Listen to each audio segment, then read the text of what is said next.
Welcome to Ridgewood Talks. Through this podcast, we'll be introducing you to some of the leaders and legends in our village.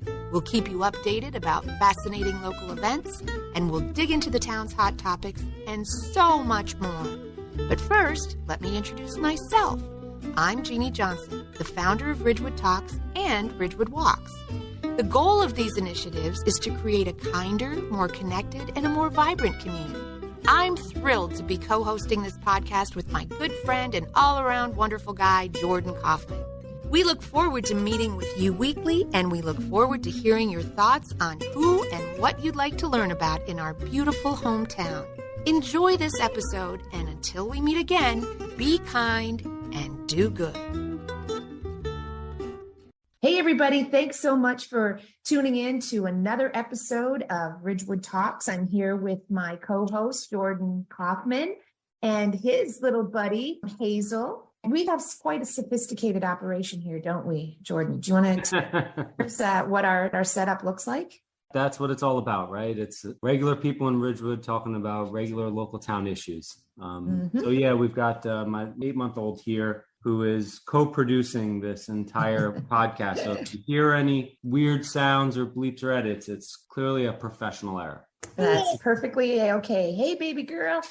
So yeah, we have a lot of things going on. I've got my dog going a little wild, and our guest has informed us that she has some workers coming in and out of her house. So everybody who's listening, just feel right at home with us. You know, we're just imagine us being in your living room and having a casual conversation about things that matter here in Ridgewood.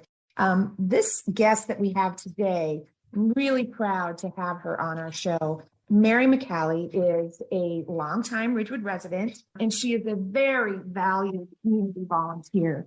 Mary's been involved with the Ridgewood Education Foundation for many years. And those of you who don't know, the Ridgewood Education Foundation is an independent organization, independent of the school district. And their mission is to collaborate with the district administration and the home and school associations and the Board of Education to enhance education in Ridgewood Public Schools. Mary has also been very involved with the home and school associations at her home schools, which were Ridge, George Washington Middle School, and Ridgewood High School. Mary's now the president of Federated Home and School Association. So welcome, Mary, and thank you so much for being here. First off, let's just kick this thing off by finding out more about you. When did you move here? Where did you move from? How many kids? Well, we know that you have 3 kids. Tell us all about you and your family. So, well, thank you very much for having me. And that was quite the illustrious introduction. Thank you very much. I'm humbled. So my family and I, we moved here in 2005. At the time, I only had 2 kids, my 2 boys. They were just turning 2 and 4 at that time. So we've been here for 17 years. And one of the primary reasons we moved to Ridgewood was because of the school system and the sense of community that we certainly, found here. So we have been here for 17 years. Since that time, I've added to the family. I have my baby girl. My baby girl is now a freshman at the high school, and my boys are both in college now. So that's us. That's our family. We are kids very involved in the schools and sports, and we're happy to be here. Well, let's talk now about the Home and School Association. It's interesting to note that some of the people that move here, well, all of us that move here, we're not really attuned until our kids get to school that there are volunteer organizations that really are the backbone of our community. And the Home and School Association is certainly one of them. So tell us a little bit about what the Home and School Association does and what the goals are and what you accomplish in any given. So every school has a home and school association, and we refer to them as the HSAs. And they are all individual 501c3 nonprofit corporations. They have bylaws. And I always said it was, they run like a business. They have mission statements. And the mission statements are pretty much all the same, which is that the mission of the HSA is to enhance communication and relationships between the administration and the parents, and to enhance the educational experience of the kids at each school. So what that looks like depends on the individual school. So it looks very different at the elementary level than it does at the middle school level, at the high school level. And then Federated HSA, I like to say, is the HSA of the HSAs. Every president of the HSA sits on the Federated board, and we come together once a month, and we then talk directly to the superintendent of schools and the Board of Ed to give each of the presidents a sense of the wider community and what the issues are affecting the wider community, and also to serve as a resource for each individual HSA. Because being an HSA president or executive board member is a lot of work. It's a lot of fun, but you need a lot of support. A lot of the same issues come up every year. And if you've been doing it a long time, you can often help somebody who's, brand new to the process. Right. And one of the things that I really admire about the home and school associations, and particularly the Federated piece of it, because by the time people get into Federated, they have the rhythm of the room down, and they know how to execute on certain initiatives. And it's very efficient at the Federated level. The HSA, the regular home and school associations at every campus, they're also very efficient. But I think the thing that people miss out on is that they don't really understand that the Home and School Association is a platform for all parents to become involved in. And everybody has some sort of talent that they can lend to the Home and School Association. So just share with us some of the things that typical Home and School Association is planning on accomplishing this school season. Okay, so I'm actually really glad that you mentioned that, because one of the most important things that people need to understand is that you become a parent, or a guardian becomes a member of a home and school association by virtue of having a child in the school. They collect dues every year, and the dues really cover the directory, which is how, especially when your kids are in elementary school, how you find Johnny's parents to set up a play date or whatever that is. You do not have to pay your dues to be a member of the HSA. So every parent has a right and is a member of the HSA, and every parent is welcome to come to the meetings. They're all public meetings. The minutes are published after the meeting so that you can keep apprised of what's going on. And they're all welcome to contribute, like you said, their talent and their time to the HSA's mission. So a typical HSA, every HSA has a budget, and fundraising is an important part of the HSA, because the funds that get brought in through the HSA are typically allow for the schools to provide experiences or enhancements that, simply aren't in the regular budget. Most recently, I was the president of the RHS HSA, okay? And we would raise funds through dues and other ways. And then, for example, in the beginning of the school year at the high school, they have a club fair and a welcome back barbecue, which is a newer thing that they started, to bring everybody back after the pandemic.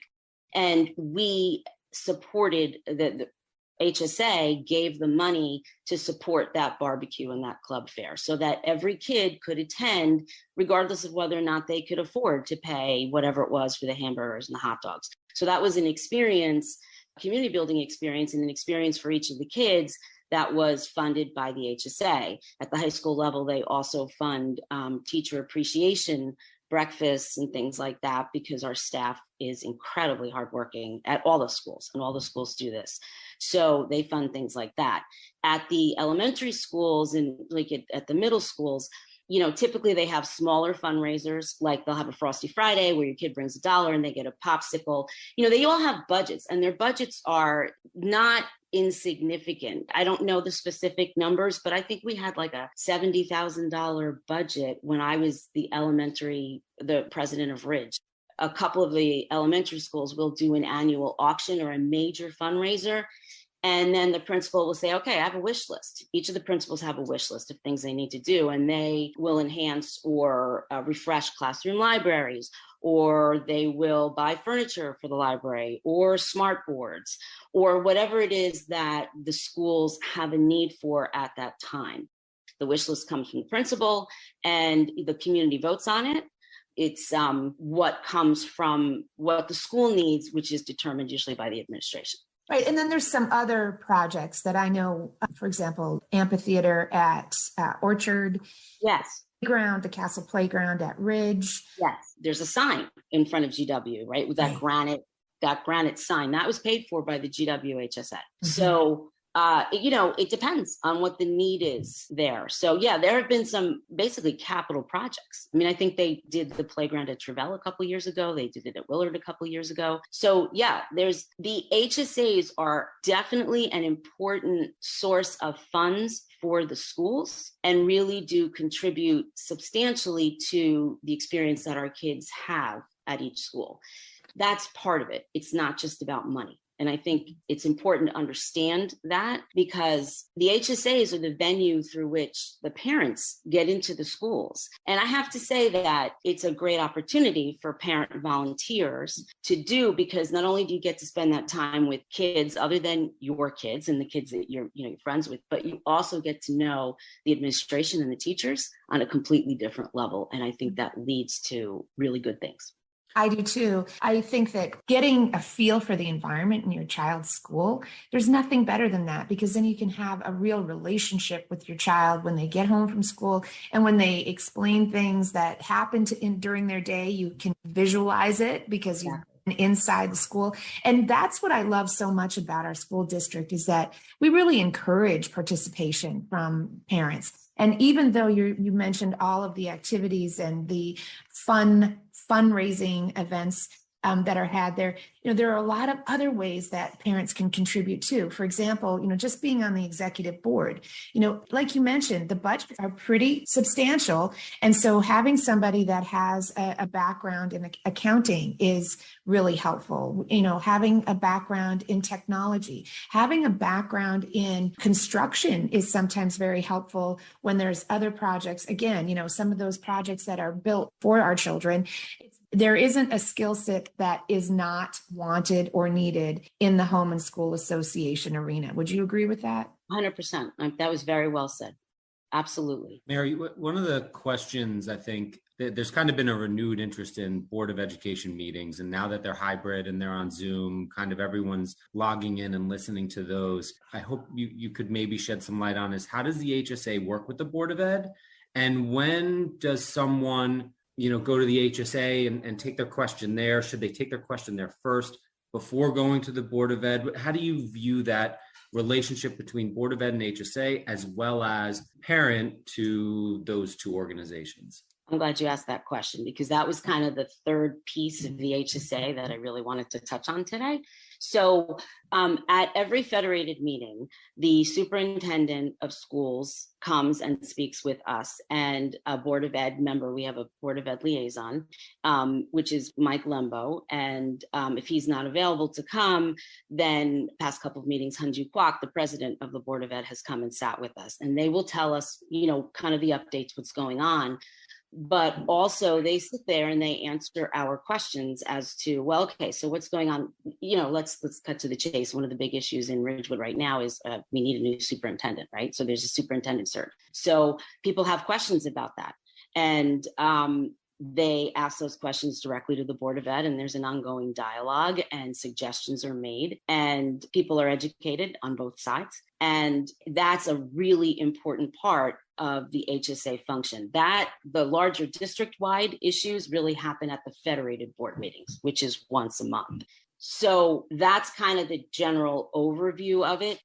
In terms of what's the appropriate way to reach the Board of Ed, or if a parent has a question, I always say one of the primary purposes of the HSA is we need to serve as a conduit of communication between either administration or the Board of Ed and the parents for district-wide general issues. If a parent has a specific issue with his or her child, that has to go first to the teacher, then to the, at that point, then it gets involved either with supervisors or the principal. And then, that's really where specific issues regarding a specific child or a family need to be addressed, because those are really factually specific questions. When you get to the question of whether there are, general board policy questions, each Board of Ed meeting, and I'm not the expert on what the protocol is here, but I've watched them for a long time, right? So there's public comment.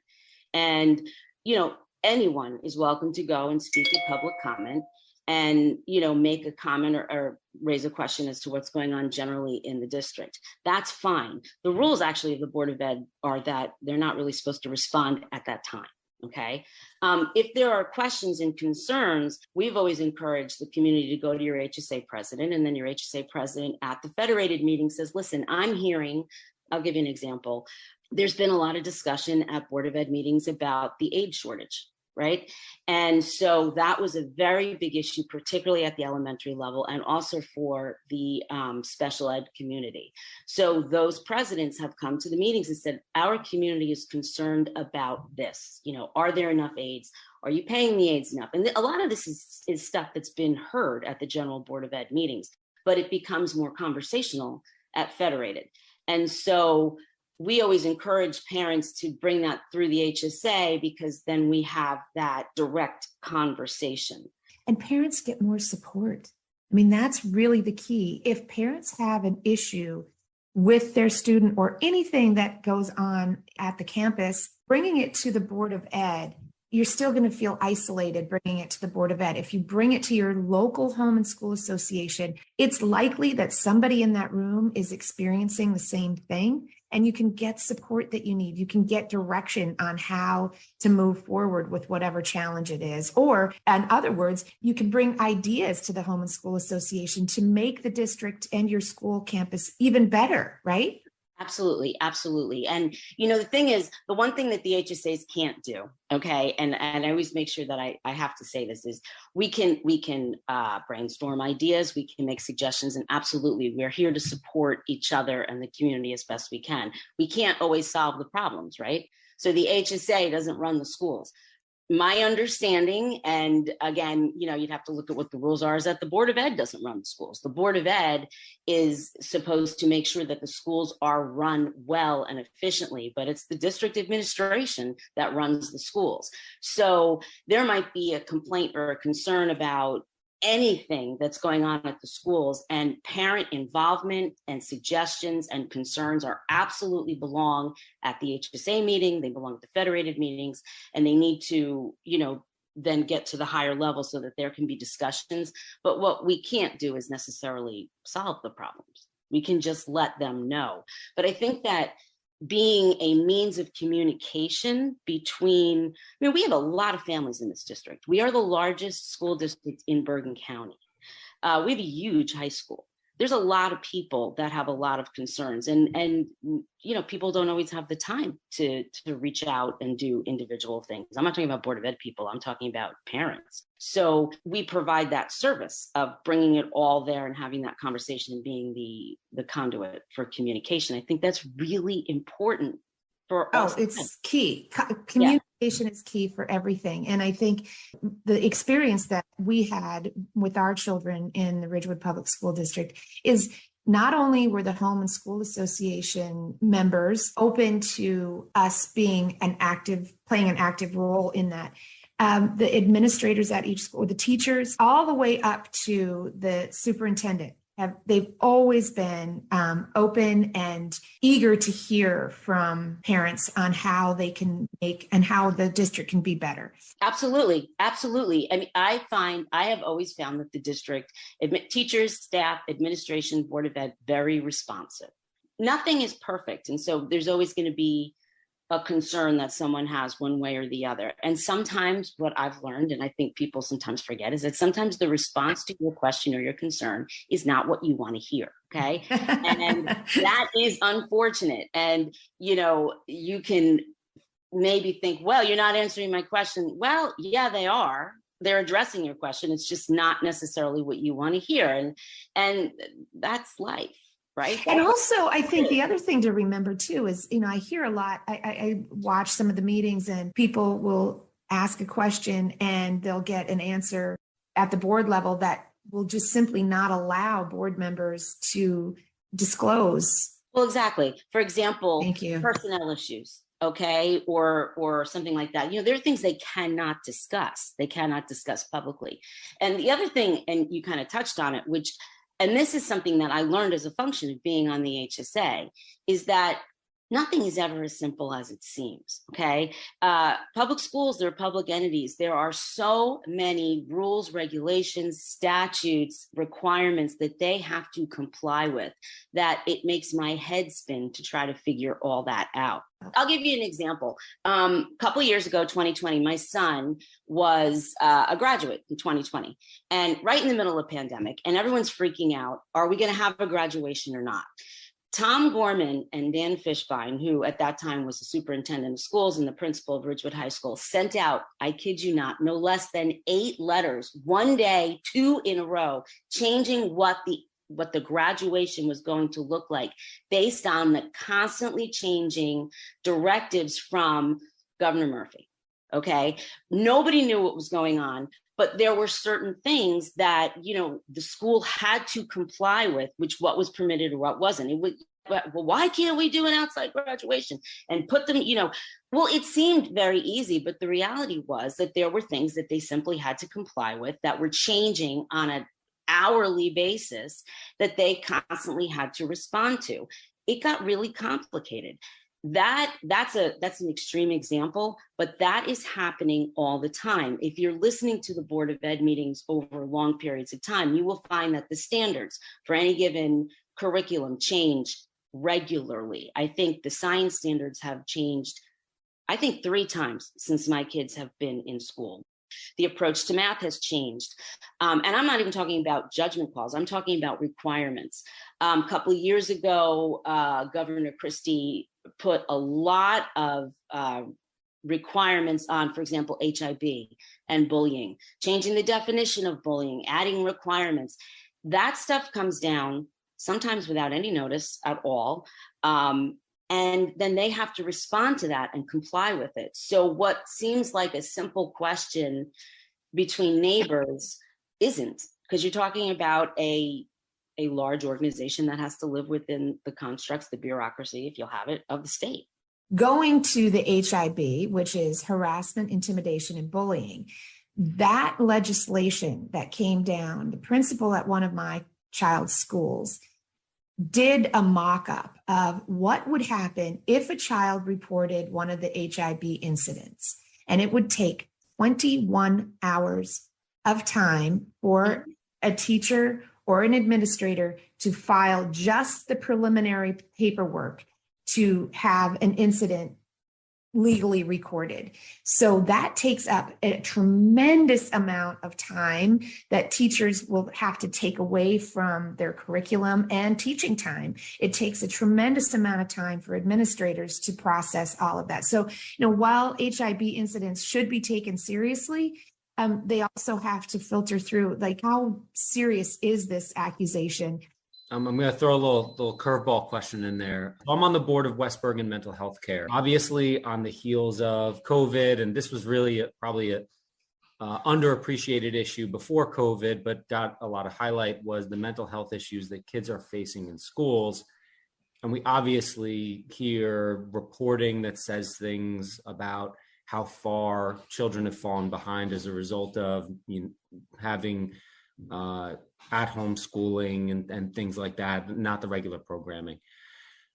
How has the HSA been involved in either navigating those issues? I think what you were talking about with how they play a role between some of the bureaucracy and kind of the more at drop-off and pick-up conversations or kids' sports conversations, how it can play a better role. How has it played a role in some of these other issues which are affecting us nationally, that also people are reading in the headlines and probably thinking about and talking about? So I'm really glad you asked that question, because so on a general level, there has been a lot of discussion at Federated in the past couple, actually throughout the entire pandemic, right, about what are we doing to address the mental health issues of the kids. Okay, so going back to when we were during the pandemic, when we were all remote, that was when I was president of the HSA at the high school, and I was on the pandemic resource committee, which was mandated by the governor, and it was you had a parent representative, you had teacher representatives, a whole bunch of people from the high school, including a mental health representative, to talk about the different issues that were affecting the different populations in the school. And mental health was a huge part of that. And the HSA's role in that was people were sending questions to me and raising concerns to me. And I was raising it in this very small group, talking about, okay, here's what people are concerned about. They're concerned about the kids that are becoming adverse to going to school when they went back to school, right? There were kids who didn't want to go to school. There were kids who were, really suffering from the lack of socialization. And those were issues that the administrators and the teachers knew about, but because I could bring the parent perspective, it kind of gave a fuller picture, and they were very responsive. Lauren DePinto and Kevin Feely. Kevin Feely's the crisis counselor, and Lauren DePinto was director of the mental health and wellness at the time for the district. She was always on those calls, and they were responding to that by instituting programs. That was part of it.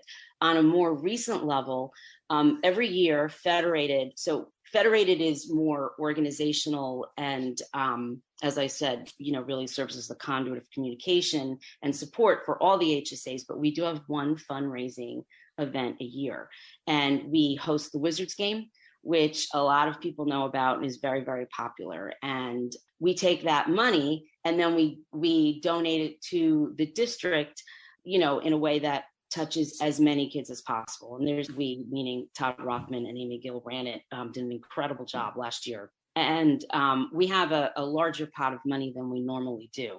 We recently voted that this year we would dedicate that towards a mental health initiative. Kids are suffering. I want to add two things if I can.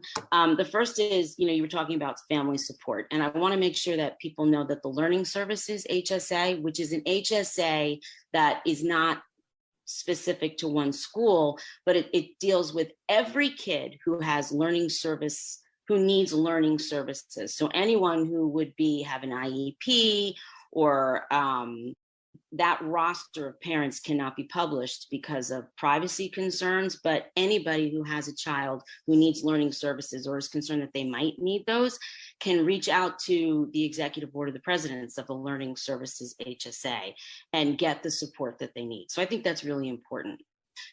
Federated, the idea is that everyone in our community is covered every way. I mean, we have representatives from the RED program, which are the babies that go to the preschool. So we have everybody at the Federated table. So that's important. And the other thing that kind of switching gears a little bit is that I want to give a shout out to the Board of Ed and the district, because I know that there's a lot of challenging issues that are facing Ridgewood as we come out of the pandemic, as we are in the middle of a superintendent search. There's a lot of initiatives that are out there. The Board of Ed and Hanju Kwok has come to our meetings, okay, and the other members of the Board of Ed as well, Sheila Brogan, Sarah Donnie, they are really open to working with Federated and the parents collaboratively. There is a very different feel when that conversation is going on in a smaller meeting at Federated than it is when you're at the podium at public comment. And so I'm really optimistic that we can continue to work that way and make everybody feel heard. I think that's really, really important. Things feel divisive sometimes. I'm not just talking about in our little community. I'm saying generally. I think we all acknowledge that. And I think the point of any volunteer in any organization, but the HSAs, is to try to bridge that gap. Yeah, and that's really the theme.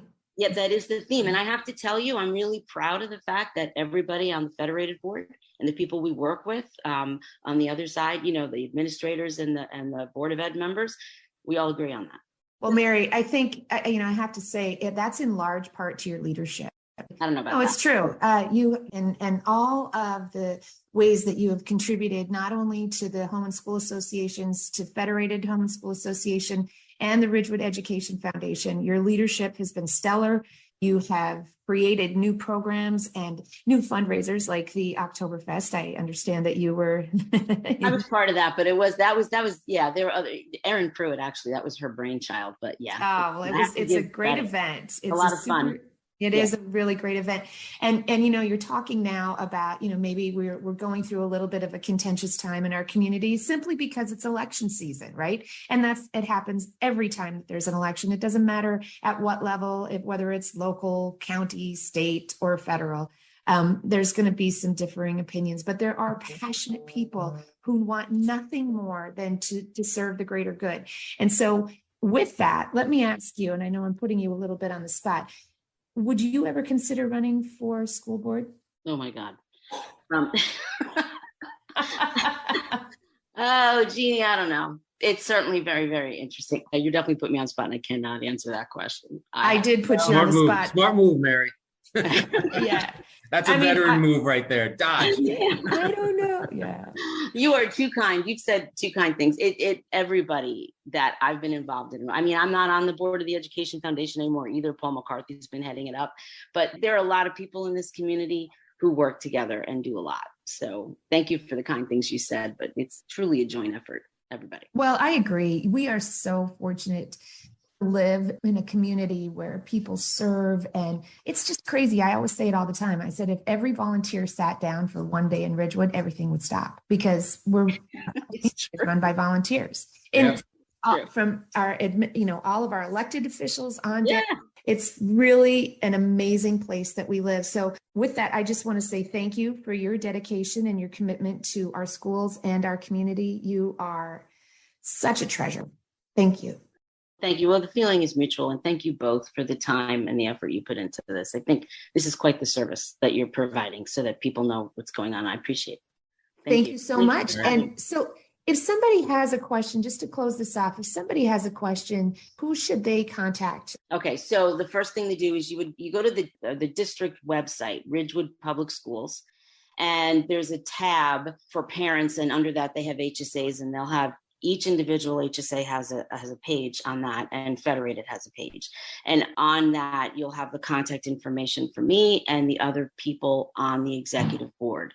If it's less of a general district question and more of a specific question, then you would contact the president or someone on the executive board of your HSA. All that information is there. And people are, they understand when they take the job that they're there to answer the questions and be the repository for all the concerns. Wonderful. Thank you again so much for being here. We really, really appreciate your time. Thank you.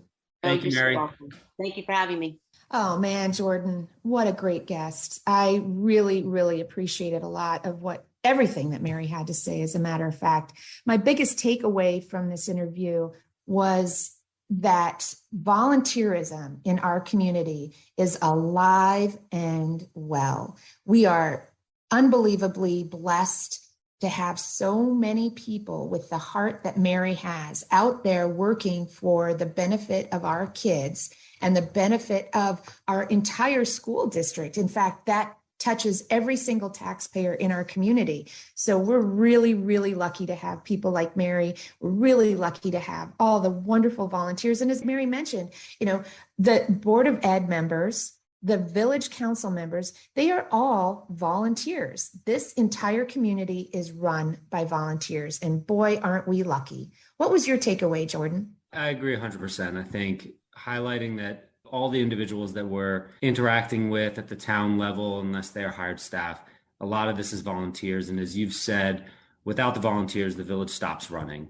And that's 100% true. The other big takeaway for me, and this has been true with really my constituents, families that have kids in the school system, especially young kids like I have, where during COVID, we were in kindergarten and we were basically sitting next to our child while they went to school. So we really had our nose shoved in what the education process is, and everyone's got an opinion about what it is. I used to jump on the train, come home, great, someone took care of my kid for part of the day. Then it turned into I was forced into the classroom. So it changed a little bit of the perspective, and this has led to a lot of anxieties, a lot of emotions being turned towards what the education process is. And I see people taking it straight from the kitchen table to the Board of Ed. And I think one of the things that Mary highlighted is instead of waiting with all that anxiety or emotion building before you go and you do your public comments at the Board of Ed, to stop at HSA in between. It's an organization which is working directly with the Board of Ed, and they become a more comfortable talking spot. Try your conversation out there and see, maybe they're already talking about an HSA meeting. I think it was very important. I did not realize that they were publishing their minutes. So we can go to the HSA website, we can look at the minutes, we can see what issues they're addressing and what issues they're not. And this can hopefully help us formulate better arguments when we do want to go talk to other folks or take it to the Board of Ed or whatever the next step is that's appropriate. The HSA can help us figure that out.